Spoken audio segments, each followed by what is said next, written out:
Have you ever heard of the cannibal housewife? A woman who shocked the entire world not just by killing, but by what she did after the murder. What time is it where you're watching this? Late at night? Lights low? Maybe headphones in?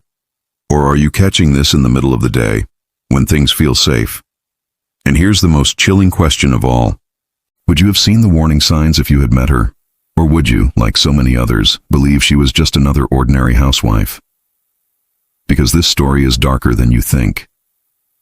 Welcome back to Historical Serial Killers, where we uncover the most disturbing and hidden crimes in history.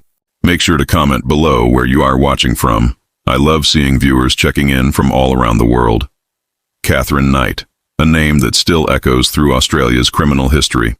To her neighbors, she was a fiery, unpredictable woman.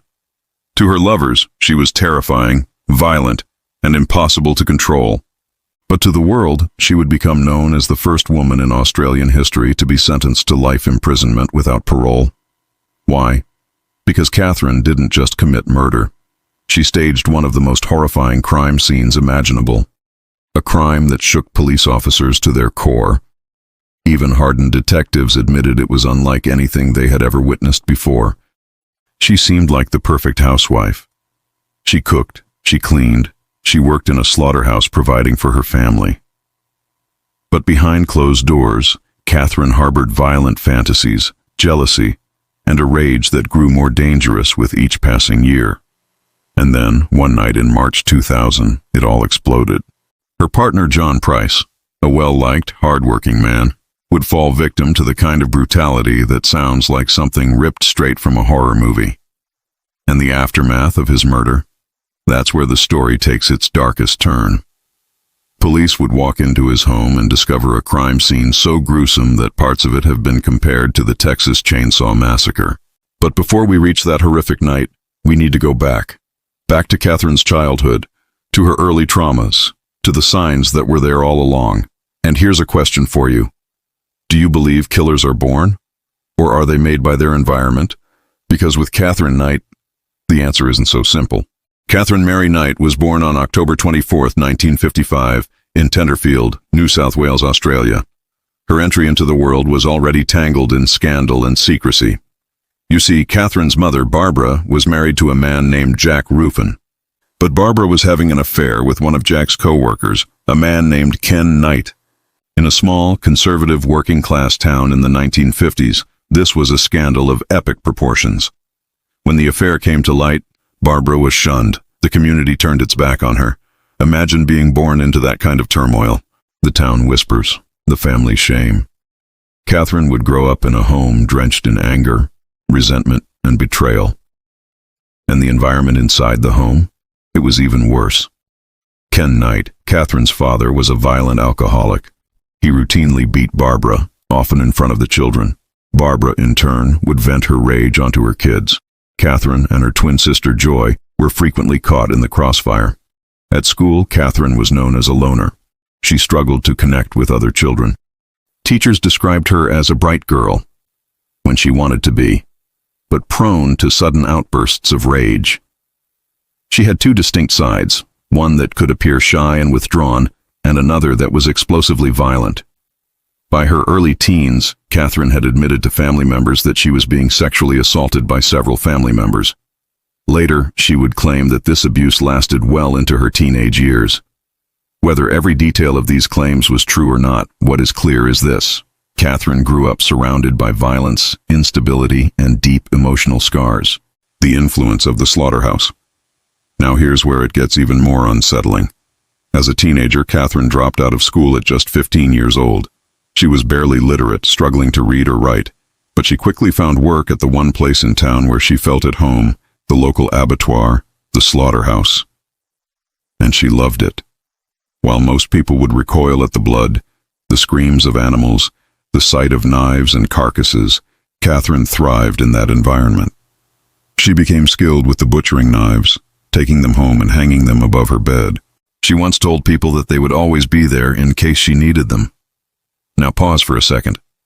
If you had met Katherine at that age, a teenage girl obsessed with slaughtering animals, proudly displaying knives over her bed, would you have thought this was just eccentric? Or would you have seen a warning sign? Comment below. Would you have trusted her? Or kept your distance? The early signs of violence. Katherine's reputation for explosive anger grew quickly. She would attack anyone, classmates, co-workers, even family, if she felt provoked. She once assaulted a boy at school with a weapon. On another occasion, she violently beat one of her co-workers at the Slaughterhouse for annoying her. Her relationships were just as unstable. When Katherine entered into her first serious romance, she displayed frightening levels of control and violence. Jealousy consumed her. She would track her partner's movements, threaten him with knives, and erupt into physical assaults if she suspected betrayal. But despite all these warning signs, people dismissed her behavior. Some called her passionate, others laughed it off as the night temper. Society had normalized her violence, allowing it to escalate unchecked. And that's a theme we'll see again and again in this story. The red flags were always there, but no one stopped her. A dangerous question. So let me ask you this. Do you think killers are born with darkness inside them, or are they shaped by the cruelty of their environment? Katherine's childhood was filled with violence, abuse, and trauma, the kind of upbringing that can twist a person's mind. But plenty of people suffer similar childhoods and don't become murderers. So what was different about Katherine Knight? Because her descent into darkness was only just beginning. Katherine Knight's adult life was a storm waiting to break, and the warning signs, they were everywhere. The first serious relationship. In her late teens, Katherine met a man named David Kellett.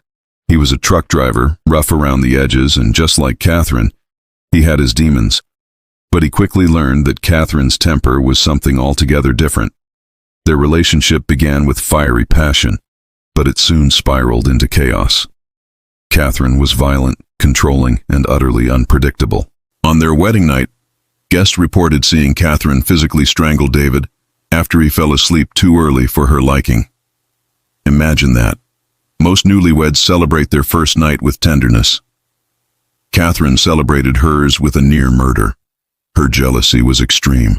If David spoke to other women, even casually, Katherine would explode. She didn't just shout or throw insults. She grabbed knives. She threatened to kill him. And it didn't stop there.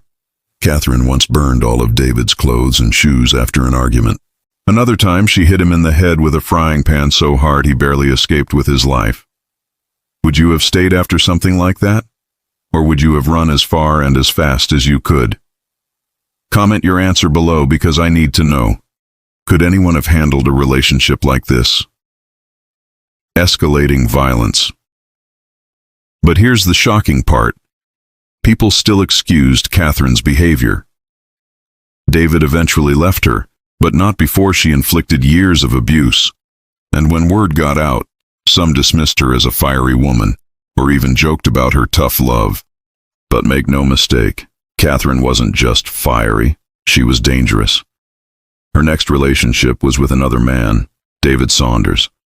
Almost immediately, Katherine's violence escalated.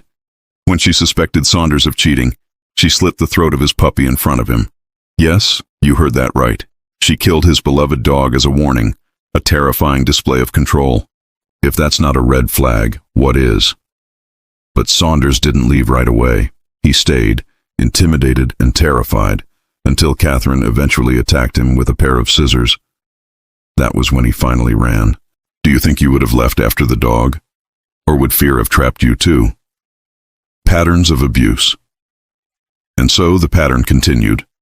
Katherine would find a partner, shower them with affection at first, then slowly reveal her darker side, jealousy, control, and violence. She attacked men with knives, chased them with blunt objects, and even threatened their families. Her third major partner, John Chillingworth, also suffered her abuse. Their relationship lasted a few years, during which Katherine gave birth to another child. But Chillingworth eventually left after enduring years of physical assaults. At this point, Katherine's reputation was infamous in her small community. People whispered about her temper. Men joked, nervously, about avoiding her. And yet, she always found someone new. Which raises a question. Why did people keep getting involved with her? Was it her charm? Her ability to play the role of the perfect housewife when it suited her? Or was it simply that people underestimated just how dangerous she really was? Meeting John Price. And then came John Charles Thomas Price.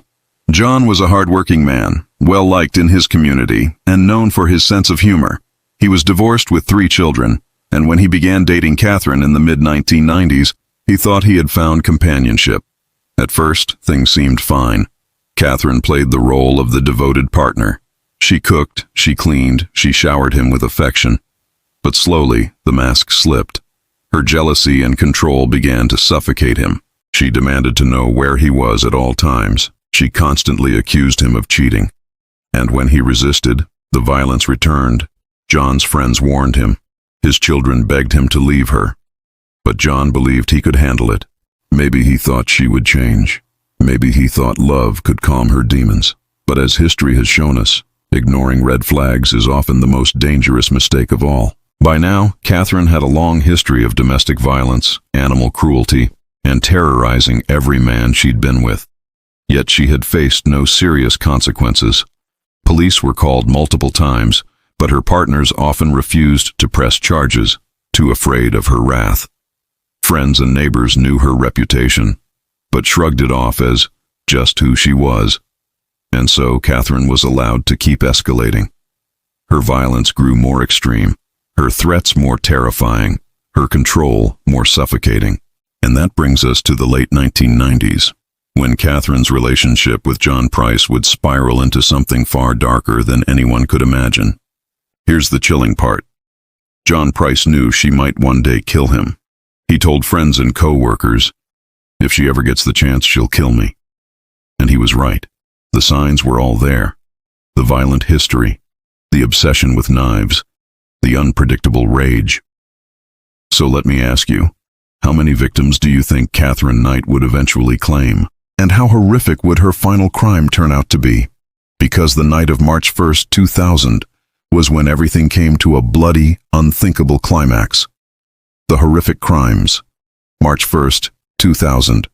A quiet night in the small town of Aberdeen, New South Wales. For John Price, it began like any other evening. He finished work, shared drinks with his friends, and returned home. But everyone who saw him that day noticed something different. A heaviness, a sense of dread. Because John Price knew he might not live to see the morning. By this time, John and Katherine's relationship was in shambles. John had finally broken things off after years of violent outbursts. He had even gone to the police, trying to get a restraining order. His friends begged him not to let her back into his life, but Katherine wasn't going to let go. That night, she showed up at his house. Some accounts suggest she let herself in while he slept. Others believe John, tired of the fighting, allowed her inside. What's certain is that Katherine had a plan. Before going to John's, she bought new black lingerie. She also recorded a strange, rambling video message, not exactly a confession, but filled with cryptic accusations against John. It was like she was preparing for something final. John Price went to bed around 11 p.m. Katherine joined him, dressed in the lingerie, and the two reportedly had sex. But while John slept, Katherine slipped away. In the kitchen, she retrieved one of her beloved knives, razor sharp, the kind she had mastered back in her Slaughterhouse days. She carried it quietly to the bedroom. And then, just after midnight, Katherine Knight attacked. She stabbed John Price as he slept. He woke in agony and tried to fight her off, but she was relentless. He stumbled from the bed, bleeding heavily, and tried to escape. Imagine the scene. A wounded man staggering through his own home, desperately trying to flee the person he once trusted most. There were blood trails on the walls, the floors, even the doorknobs. John made it as far as the front door, nearly escaping. Before Katherine, by the time it was over, John Price had been stabbed at least 37 times. But the horror didn't end there. Most killers stop once their victim is dead. Katherine didn't. In a frenzy, she began a ritual that shocked even the most seasoned detectives. She skinned John Price's body with the precision of a professional butcher. Years of slaughterhouse experience had made her disturbingly skilled. She hung his skin from a meat hook in the living room, almost like a grotesque display. and then she began preparing what can only be described as a macabre meal. Police later discovered that Katherine cooked parts of John's flesh, along with vegetables, making plates intended for his children, with their names written on cards beside each dish. Yes, you heard that correctly. She tried to serve John Price to his own children. It was an act so shocking that even hardened homicide detectives admitted they had never seen anything like it. When John failed to show up for work the next morning, his employer grew concerned. John was reliable. He never missed a shift without notice. So his co-workers contacted the police. Officers arrived at his house around 8 a.m. on March 2nd. What they found inside would haunt them forever. First, they discovered Katherine unconscious in the bedroom. She had taken a large quantity of pills in what appeared to be a failed suicide attempt, but she was still alive. Then came the crime scene. Blood soaked the walls and floors. Furniture was overturned, evidence of John's desperate struggle. And then they saw it. John's body, mutilated, skinned, and arranged in a way no human should ever have to witness. On the stove, they found the cooking pots. Inside them, human flesh. One officer later admitted it was the single worst crime scene he had encountered in his career. Another said he would never forget the smell. Why did Katherine do this? Some criminologists believe it was the ultimate act of control. Killing John wasn't enough. She wanted to humiliate him, to dominate him even in death. By preparing a meal for his children, she extended her cruelty beyond John to those he loved most. Others point to her obsession with slaughterhouse rituals. To Katherine, butchering wasn't foreign. It was familiar. The knives, the precision, the routine. It was second nature. And she brought that dark familiarity into her most intimate relationship. But there's another possibility, too. That Katherine's crime was less about ritual and more about rage. The final explosion of decades of unchecked violence, jealousy, and abuse. Think about this for a moment. John Price saw the red flags. He told friends she might one day kill him. He even tried to protect himself legally. And yet, he still became her victim. Which begs the question, if you were in his shoes, what would you have done differently? Would you have left sooner? Gone into hiding? Or do you think Katherine Knight was so determined that nothing could have stopped her? Even today, police officers who worked the case struggle to talk about it. Some reportedly sought counseling afterward. The brutality was beyond anything they had experienced before. And for the public, the details were almost too horrific to believe. News outlets at the time struggled with how much they could even publish. Some left out the worst of it, fearing it was too shocking for readers. But the truth couldn't be hidden. Australia, and the world, now knew the name Katherine Knight. And the horror of what she had done was only beginning to unfold in the courts. When police entered John Price's home on the morning of March 2nd, 2000, they walked into a nightmare. The officers who arrived first would later describe it as the most disturbing scene they had ever encountered. The blood, the overturned furniture, the mutilation. It all pointed to one thing, a crime of unimaginable violence. And in the middle of it all lay Katherine Knight, unconscious but alive. She had swallowed a cocktail of pills in what appeared to be a suicide attempt. Some officers believed she intended to die alongside her crime. Others thought it was simply another act of manipulation, a way to delay the inevitable arrest. Either way, she was quickly taken to the hospital under police guard. Meanwhile, detectives began piecing together what had happened inside that house. The evidence was everywhere, and none of it was subtle. The blood trails told the story of John's desperate attempt to escape. The stab wounds revealed the sheer rage of the attack. The kitchen, with its pots and carefully prepared dishes, exposed Katherine's chilling intent. Even the handwritten notes beside the plates, with John's children's names on them, were preserved as evidence. To investigators, it was clear. This wasn't just murder. This was ritual. It was an act meant to shock, to degrade, to leave a legacy of terror. As forensic teams worked through the scene, the full scale of Katherine's brutality became undeniable. John Price had suffered 37 stab wounds. Some were so deep they had pierced vital organs. Others showed signs he had tried to fight back. His hands and arms bore defensive injuries, proof that he struggled to the very end. The sheer ferocity of the attack left no doubt. Katherine Knight had intended to kill, and she had enjoyed exerting her power. Back at the hospital, Katherine offered little cooperation. At times, she claimed to remember nothing. At others, she blamed John, painting herself as the victim. But the physical evidence was overwhelming. Every detail, from the knives she used to the blood patterns in the house, tied directly to her. Even her history of violence, long whispered about in the community, now came into focus as investigators realized just how many red flags had been ignored. And the strangest detail of all, that video she had recorded before the murder. Detectives reviewed it and found a bizarre monologue where Katherine accused John of various wrongdoings, most of which had no evidence behind them. It wasn't a confession, but it revealed her mindset, paranoid, vindictive, and preparing for something final. The case against her was airtight. There was no question about who had committed the crime. The only question left was why. Why had Katherine Knight crossed a line so few dare to even imagine? Was it years of unchecked rage finally boiling over? Or was it something darker? A calculated attempt to control even death itself? As news of the murder spread, shockwaves rippled through Australia. The press called it one of the most horrific crimes in the nation's history. Reporters scrambled to cover the gruesome details, though many newspapers and TV stations softened their language, unable to describe the full horror to the public. Yet even the censored accounts were enough to terrify. This wasn't a story of a hardened criminal or a gangland killer. This was a housewife, a mother, someone who looked ordinary from the outside, and that's what made the story even more terrifying. Evil didn't wear a mask this time. It wore an apron, cooked meals, went to work at the slaughterhouse, and lived among neighbors who never suspected how far she would go. So when Katherine Knight was formally charged with the murder of John Price, there was no relief, only disbelief. People asked, how had it come to this? How had so many signs been missed? And most importantly, would justice be strong enough to match the brutality of the crime?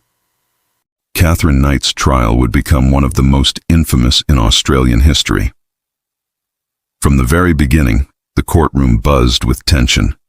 Journalists packed the gallery, ordinary citizens lined up for seats, and police officers who had worked the case braced themselves to relive the horrors they had witnessed.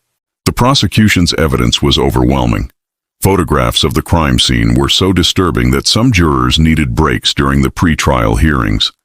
The images of John Price's body, the skinning, the cooking, they were unlike anything most people could comprehend. Prosecutors knew they didn't need to exaggerate. The facts spoke loudly enough. Katherine's defense team attempted to argue that she had no memory of the crime, suggesting dissociation or a psychological break. They painted her as a woman so traumatized by her past, so overcome with jealousy and rage, that she lost touch with reality. But the jury was not convinced. The evidence showed planning. The lingerie, the videotaped accusations, the knives ready for use. This was not a sudden snap. This was deliberate. In fact, the evidence was so damning that Katherine shocked everyone by changing her plea to guilty before the trial could even fully proceed. This meant the jury never had to formally deliver a verdict. But it also meant that Katherine herself admitted responsibility. For John Price's family, it brought a small measure of relief. There would be no drawn-out trial, no months of reliving every gruesome detail. Still, sentencing was its own spectacle. On November 8, 2001, the judge handed down a decision that made history. Katherine Knight became the first woman in Australia ever sentenced to life imprisonment without the possibility of parole. The judge described her crimes as appalling and almost beyond comprehension, stating that she should never be released. The courtroom was silent as the words were delivered. Some cried, some stared in disbelief. And Katherine? She showed little reaction. Outside, the public response was electric. Some people were horrified that such a crime had been committed at all. Others felt a sense of justice, that finally someone so violent and so dangerous had been locked away forever. Newspapers ran headlines declaring her the most dangerous woman in Australia. Talk shows dissected her life story, debating whether she was a product of her upbringing or simply evil by nature. And here is a question for you, if you had been on that jury. If you had been sitting in that courtroom listening to the details, seeing the photographs, what sentence would you have given Katherine Knight?